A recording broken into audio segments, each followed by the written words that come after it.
Yeah. I'm not gonna lie, chat. I'm feeling an SGA glazing mood.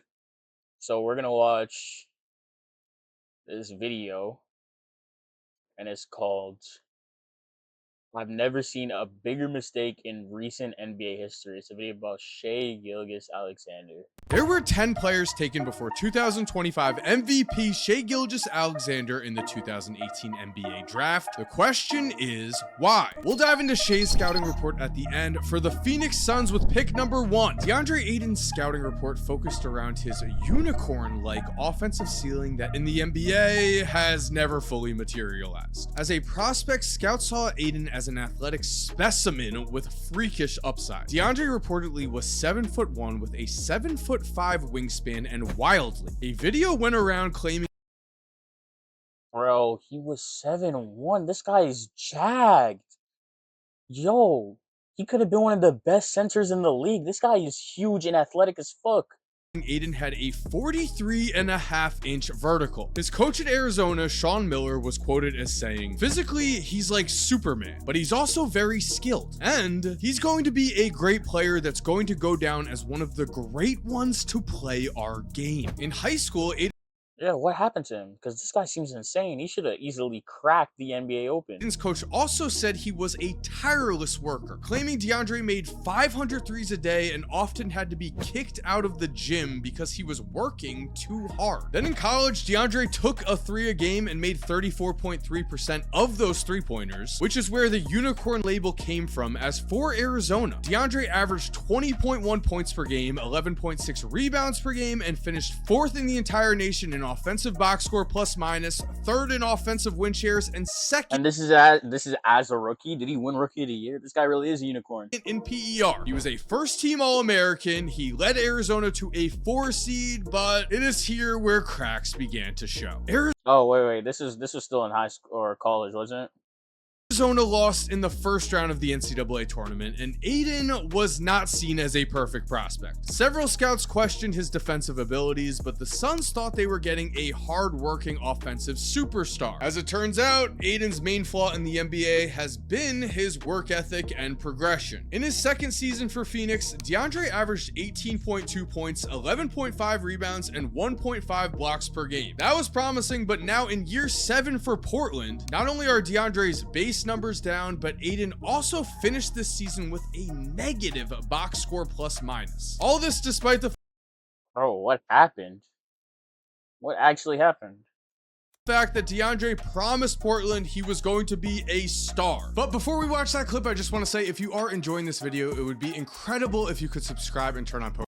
Yeah, I mean, bro, he's saying it. Subscribe to him, and then make sure you come back to this video, subscribe to me, and then pull up to the Twitch and then follow me on the Twitch, and then pull up to my TikTok and follow me on TikTok.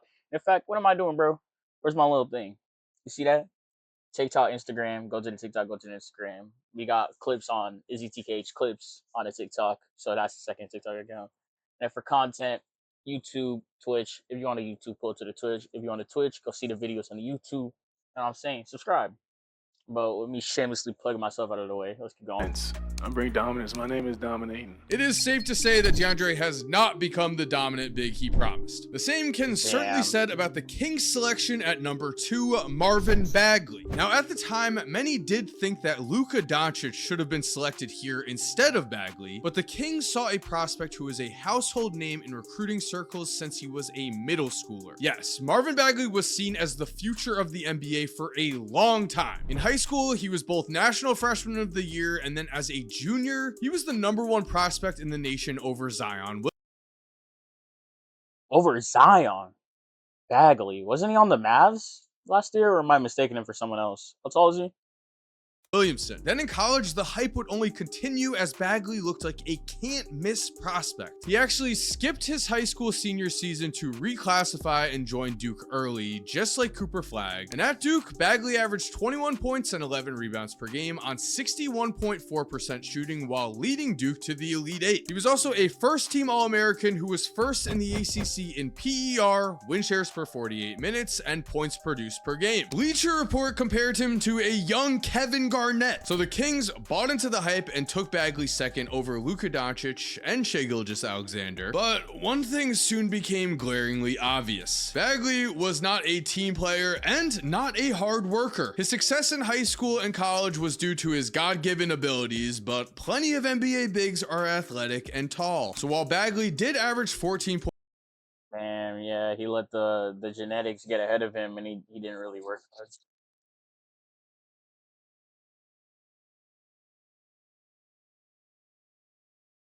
Right. 0.9 points and 7.6 rebounds per game as a rookie, which seemed promising, his game never improved. And in the modern NBA, as a big, you either need to be a rim protector or you need to be able to shoot and dribble. Bagley can do none of the above and is already on his 4th team in 7 seasons. And this year, he averaged a mere 4.4 points and 2.7 rebounds per game. That's a bust so bad. label is more than appropriate. The word bust and pick number 3, Luka Doncic, There should we never have go. been in the same sentence, But now Luca did fall off a bro. Luca's been getting fat. And that's why the Mavs traded him too, isn't it? The Mavs traded him because he was getting big, and he seems like he's gotten better on the Lakers, but I don't know. But the only reason Luka was not the number 1 pick in this draft was that scouts were afraid of his athleticism. Even right now, with Shai winning MVP and his team in the finals, I ran a poll on this channel that received 47,000 votes. Who would you rather start your team?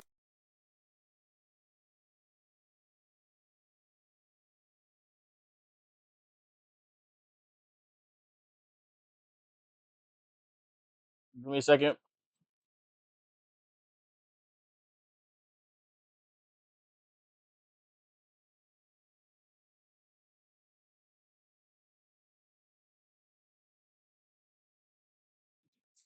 I With Shai or Luka, and Luka received 64% of those votes. And as a prospect, Luka was as can't miss as you can possibly be. At the age of 13, he had already signed a 5-year contract with Real Madrid. This was shortly after he had a 50-point triple-double at the age of 12 in the championship game of the Lido de Roma tournament. This made okay. What? A 50-point triple double at the age of 12. I mean, it's against other 12-year-olds, but that's still pretty. It's impressive, bro. Luka a European basketball sensation, and he would play his first professional game with Real Madrid's senior team at the age of 16. Then, in the second best basketball league in the world, the EuroLeague, Luka's last season there saw him become the youngest EuroLeague MVP ever at the age of 19, while also leading Real Madrid to a EuroLeague championship where he was named MVP of the final. See, I didn't even know Madrid had a basketball team. It's so cool what you learn about, bro. I mean, of course, there had to have been like European basketball leagues, but everybody only talks about the NBA. Final Four. That season, he dazzled everyone with his passing, his scoring, his clutch genes.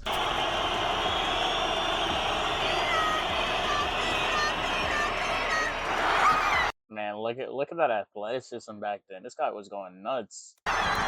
Many saw him as a generational prospect. If he had played in college, I think he would have been a no doubt number 1 selection. But Luka not only slid to the number 3 pick, he was also traded by the team who took him. The Hawks would move Luka for pick number 5, Trae Young, and Luka would go on to make anyone who overthought a teenager dominating the best basketball league in Europe look dumb. By just his second season, Luka was first team All-NBA after averaging 28.8 points, 9.4 rebounds, and 8.8 assists per game. He led the Dallas Mavericks to the NBA Finals last season. Now as a Laker, the sky continues to be the limit for him. And speaking of potential, that is what the Memphis Grizzlies bet on with pick number 4 in Jaren Jackson Jr. And while Jaren has not been an MVP in the NBA, I never heard of him, so I mean, it can't be looking good. But at the same time, there's a lot of players I haven't heard about, so we'll see. like Shai, he is a 2-time All-Star and the 2023 Defensive Player of the Year, making him a great selection at pick 4. And as a prospect, Jaren was incredibly rare. He was one of the youngest players with one of the biggest upsides, but was also seen as a safe pick. How is that possible? Well, in college for a 30-win Michigan State team, Jaren averaged just 21.8 minutes per game, but on the court, he produced blocks at an incredible triple rate with 3 a night. Scouts love Jaren's per 40-minute numbers of 20 points, 10.6 rebounds, and 5.5 blocks. They loved his 7'4.5" wingspan, and they loved that he shot almost 40% from 3 on 2.7 attempts per game. That was the potential all-star talent they saw in him. The safe bet they saw came in the fact that in under 22 minutes a game, Jaren actually won both Big Ten Rookie of the Year and Big Ten Defensive Player of the Year, as he finished the season first in the entire NCAA in defensive box score plus minus. This came after Jaren was a high school superstar. He was the classic top 10 recruit, McDonald's All-American type, and he was also both a high school teammate and a roommate with future NBA champion Jordan Poole. Their high school super team even won the Dick's Sporting Goods High School Nationals over Montverde with RJ Barrett and Andrew Nembhard on the Montverde roster. So unlike Andrew Nembhard,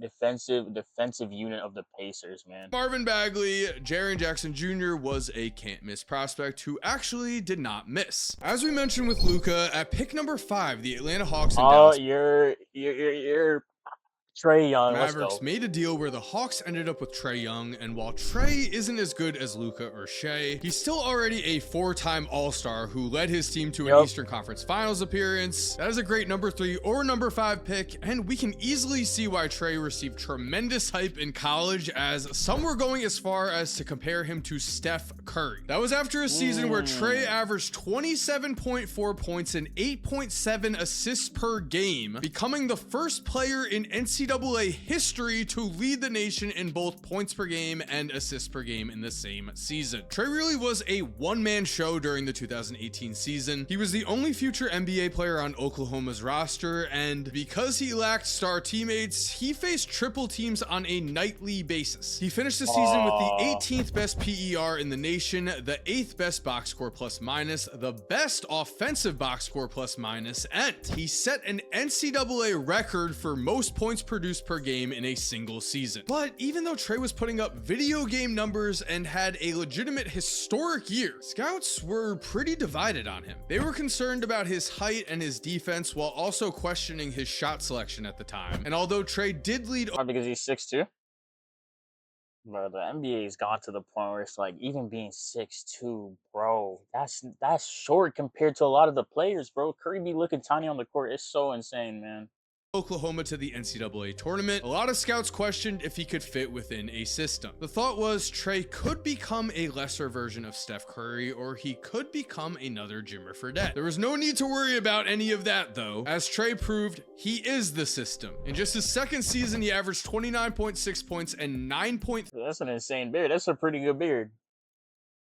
3 assists per game. This season, he led the NBA with 11.6 assists per game. The only real question about Trae is, will he be traded as the Hawks build up their young core? Possibly, but now looking at a player scouts were wrong about, the Orlando Magic believed that pick number 6, Mo Bamba, could potentially become a perennial defensive player of the year candidate. They were not the only ones who thought this. The Ringer had Mo ranked 5th on their draft board, as Kevin O'Connor would write, his potential as a perimeter threat could make him a 3-point shooting Rudy Gobert. Mo did connect on 0.5 threes a game at Texas, although he shot only 27.5% from deep. But his real selling point was his 3.7 blocks per game, combined with his otherworldly 7'10" wingspan. Bleacher Report stated that for the Magic, quote, he'll be expected to change the franchise's defensive identity. And in college, Mo did just that for Texas. As to go along with his 3.7 blocks a game, he averaged 12.9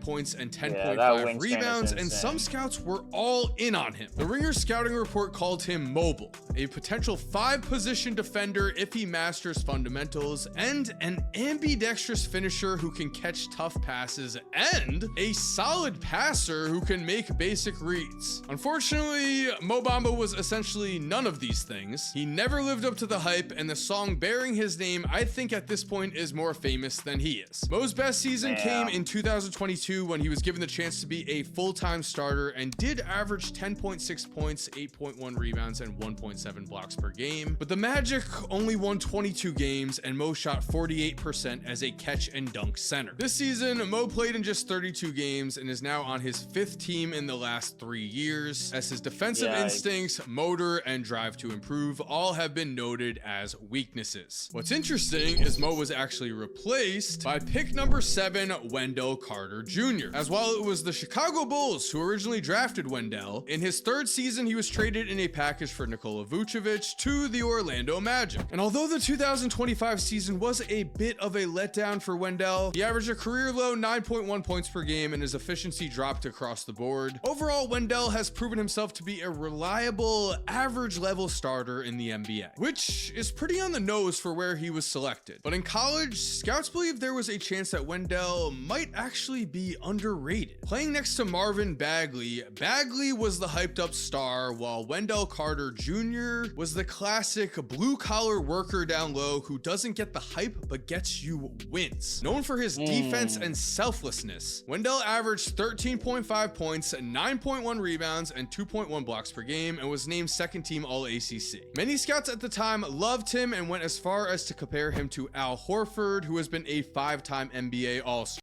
Really? Compared to Al Horford is a vet in the game. For that guy is serious. Serious. These scouts praised Wendell's soft hands and his instincts on the court, and they also loved his shooting upside as he shot 41.3% from deep on 1.2 threes a game. On top of this, these same scouts loved Wendell's IQ both on and off the court, as his 3.8 high school GPA was good enough to get him an offer from Harvard. So while Wendell has not become Al Horford, he has become a pretty solid number 7 pick. There have certainly been much worse players taken at this spot. The Cavaliers selection at pick number 8, Colin Sexton, has had a confusing NBA career to say the least. On the court, statistically, Sexton has produced, even averaging 24.3 points per game in his 3rd season, but in that same 3rd season, his trade value was remarkably low as he was seen as a stat stuffer who could not help his team win games. But at Alabama, it appeared that Sexton had what it took to be the lead guard of a franchise. Colin led Bama in scoring with 19.2 points per game. He led them in assists with 3.6 assists per game, and he led them to their first NCAA tournament appearance in 6 seasons. A relentless, rim-attacking threat. Sexton almost made NCAA history against 14th ranked Minnesota, as with around 10 minutes and 40 seconds left in that game, Alabama was left with 3 players due to foul outs, injuries, and their entire bench getting ejected due to an on-court altercation. Sexton was one of the 3 players Alabama had left, and playing 3-on-5, Bama went from trailing 67 to 54 to then only down by 3 points after a Colin Sexton layup with around a minute and 40 seconds remaining. Alabama did lose this game, but against all odds, Colin Sexton had 40 points and almost pulled off a 3-on-5 victory. Scouts That's so good, bro. What happened? Loved his relentless motor in college. They loved his competitiveness. They were unsure about his playmaking and defense. In the NBA, those scouts have largely been proven right. As again, Sexton has been an efficient scoring guard, averaging over 18 points per game in the last 2 seasons with around a 60% true shooting percentage. But he's also never averaged over 5 assists per game in a season, and as the starting point guard for the Utah Jazz, they won 37 games, 31, and now 17 in 2025. And while Colin is certainly not better than Shai Gilgeous-Alexander, he is also certainly not a full-on bust. Meanwhile, the New York Knicks were hoping they landed a steal with pick number 9, Kevin Knox, as the 3 leading scorers on Kentucky's 2018 roster were all freshmen in Kevin Knox, Shai Gilgeous-Alexander, and PJ Washington. While we now know that Shai and PJ have certainly had better NBA careers than Kevin Knox, it was Knox who was the highest ranked recruit of this bunch headed into college and then going into the draft. Knox was the 2nd youngest prospect in his draft class and was seen as a player with tremendous upside. He also had seemingly proven himself in college, because after averaging 15.6 points in 5 5.4 rebounds per game. Knox won SEC Rookie of the Year over Shai, and then in his pre-draft workout with the Knicks, he, quote, had a terrific workout, even kicked around Miles Bridges, who is a couple of years older than him. Miles Bridges has averaged over 20 points per game in the last 3 NBA seasons he has played in, so we can see why the Knicks were excited about Kevin Knox. Knicks fans, though, did not like this pick at all. They booed Knox at the NBA draft as they wanted Michael Porter Jr., and the fans were right. As while Kevin did average 12.8 points per game in his rookie season, he shot just 37% for a 17-win Knicks team, and Knox himself had a minus 1.3 win shares that year. That would be fine. Bro, you just know that's gotta feel terrible though, where you're just like you're just a rookie getting drafted. You're really like you're not the one picking yourself to get drafted, and then everybody's booing you. That's gotta feel terrible. If he developed, only he never did. New York would trade Kevin Knox to the Hawks in year 4, and by that point, Knox was averaging just 3.6 points per game in New York as his game sense and work ethic were called into question. As for pick number 10, Mikal Bridges, taken by the Sixers, then traded to the Suns, we have a completely different story. Ranked the 82nd player in the class of 2014, Mikal Bridges is the rare NBA player who actually redshirted his freshman season for Villanova. After this redshirt season, Bridges was not an immediate standout, averaging just 6.4 points per game as a redshirt freshman, but Villanova won the championship that season. Then as a junior, Villanova won the championship again, but this time Bridges was a major part of that roster, averaging 17.7 points per game as he was named a third-team All-American. And of course, as we know now, the 76ers made a tremendous mistake when after they selected Bridges, they traded him for Zaire Smith and a 2021 first-round pick, despite the fact that his mom was part of the 76ers organization. Scouts saw what Bridges did at Villanova and called him one of the safest prospects in the draft. They predicted that his game would fit in perfectly with the modern NBA as a 3-and-D wing, and Bridges has actually surpassed those scouts' expectations. He's averaged over 20 points per game in a season. He was second in Defensive Player of the Year voting in 2022, and in 2025, he was a major part of the New York Knicks run to the Eastern Conference Finals. So while Shai Gilgeous-Alexander certainly would have been a better pick, Mikal has certainly outperformed expectations for a number 10 pick overall, which leaves I mean, it's amazing, but y'all know what we came here for. Y'all know what we came here for. Let me stop stalling. Let me stop stalling, bro. It's time for Shai Gilgeous-Alexander. Tight. us with the man of the hour, pick number 11 by the Charlotte Hornets.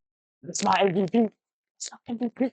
Then traded to the Los Angeles Clippers, Shai Gilgeous-Alexander, and we also have a question. How did a 6'6" point guard who was the SEC tournament MVP fall so far? Well, in high school, Shai was actually a 4-star recruit, and Kentucky had 6 incoming freshmen ranked higher than him. A shocking number, but still, Shai was seen as a prospect with a lot of potential, and he did start for the world team in the 2017 USA Hoop Summit, where amazingly, he played alongside fellow starter Isaiah Hartenstein, and Lou Dort came off the bench. Now, all 3 of them are in the NBA Finals with the Thunder playing together. But still, in college at Kentucky with all of the freshman talent on the roster, Shai would start just 2 of the first 15 games for Kentucky before not only starting the last 22 games, but also emerging as the team's go-to player. In the SEC tournament, he showcased his all-around stardom with averages of 21 points, 6.7 assists, and 5 rebounds per game. He was clutch in the SEC tournament finals with 29 points on 10 of 16 shooting in a 5-point win versus Tennessee. And then in the NCAA tournament, he led the Wildcats to the Sweet 16 while averaging 20.3 points, 6 assists, 6.3 rebounds, and 2.3 steals. Personally, I thought scouts loved a good March Madness star. The Ringer did have Shai ranked 8th overall, but scouts were not sold on him in general. They were not sure if his jump shot was going to translate to the NBA or if he would need to change his form like Lonzo Ball. They also were not a fan of his athleticism, and the classic phrase, "not sure if he has blow by speed," was said a lot. Just like Luka Doncic, scouts focused on Shai's negatives and largely ignored the tremendous production he was bringing to Kentucky. They also ignored the 1-year leap he had taken from 4-star recruit to college star. And then, even with the Clippers, Shai, along with a tremendous amount of first-round picks, was traded for Paul George. Now, hindsight is 2020, and Kawhi Kawhi Leonard would not have joined the Clippers if the Paul George trade was not made. But the point here is that Shai's rise has been remarkable. He was doubted in high school. He was doubted as a college prospect. He was traded away as a rookie, and now he is the MVP of the league, which goes to show you it does not matter who doubts you. If you believe in yourself and you work hard, anything is possible. And there we have it. Thank you for watching. Yeah, I mean, let this be a lesson. Let this be a lesson, bro. He's absolutely built different, bro. This Shai Gilgeous-Alexander. And today's Thursday, so this is the day of Game 6 out of Indiana versus Oklahoma City. I can't wait to see who wins this match. Hopefully Oklahoma, Thunder in 6, but the Pacers win, then we'll bring it to a Game 7. But that being said, if you're on the YouTube, pull up to the Twitch. Besides that, take care, stay blessed. I love you.